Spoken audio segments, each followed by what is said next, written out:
Weather is making news. Mark Nelson's here. The amount of rain they've had in all these different places in the southwest monsoon. You've lived in Las Vegas for a while, Pete, and I'd never experienced that before. Unless you've been there. I mean, I just remember like looking down the street and this black gurgling cloud at street level just coming down the street with lightning strikes hitting power poles and lighting them on fire. I mean, it was crazy. Crazy stuff. Meanwhile, all quiet here, but the weather news that Pete alluded to, and both of you, is that we have some hot weather coming up. Although the heat wave, you could argue, kind of started already because it was 90 today. These first 2 days, nothing extreme. We're 89 degrees right now. Stoller Family Estate, 88 degrees down in the valley. And then a little farther south, Willamette Valley Vineyards, 90 degrees there. So we're hanging right around 90, except along the coastline. Look how low the cloud layer is. It's almost fog, because you can see it's just skimming across the top of the ocean there. So low clouds, fog, they're pretty much the same thing. It's all about, are they on the ground or not? You can see the lift is still going, I think, until 6 o'clock up at Ski Bowl, the Mount Hood Adventure Park there. And people have been coming down the Alpine Slide as well. All right, so you see the numbers. You have right around 90 here in the valley. I expect similar numbers tomorrow. Of course, hotter east side of the Dalles, just under 100. You're going to do the same thing tomorrow. By the way, today was our 18th day at and above 90 degrees in Portland.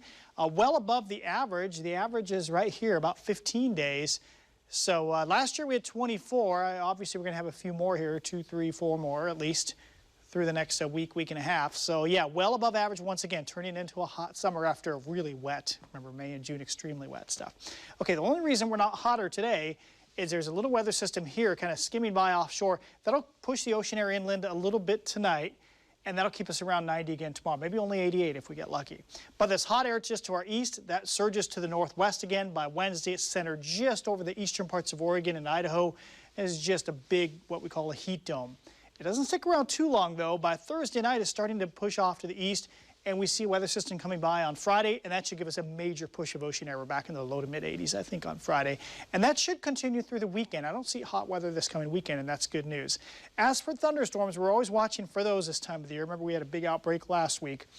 It looks like on Wednesday, a lot of clouds will come up from the south, that monsoon moisture coming up out of the desert southwest. During the daytime, some of our models produce thunderstorm over the Cascades and east side. This model does not. It does give us a lot of cloud cover Wednesday, so that makes the Wednesday temperature forecast a little bit tough. But we might have a situation where Wednesday night or Thursday morning, maybe during the nighttime, a few storms skim up the Cascades for some lightning to our east, so we'll be watching for that. And of course, Thursday looks hot. So your Tuesday forecast, just like today, except we'll have areas of clouds in the morning, some marine clouds coming in, breezy north wind, high of 90. And then just looking at the 3-day forecast, wow, that is really hot. Wednesday, Thursday, mid to upper 90s, depending on how much cloud cover we get. Wednesday night, we might get a thunderstorm over the Cascades. Notice the low temperatures come well into the 60s, which becomes pretty rare mid-August. Mid to upper 60s is pretty rare mid-August and beyond as nights get longer. Beyond that, Friday's much better. Look at that. Bonnie and Pete, low 80s Friday, mid 80s, maybe Saturday, Sunday, and same thing on Monday. So pretty comfortable stuff once we get past Thursday. But 2 scorching hot days are on the way.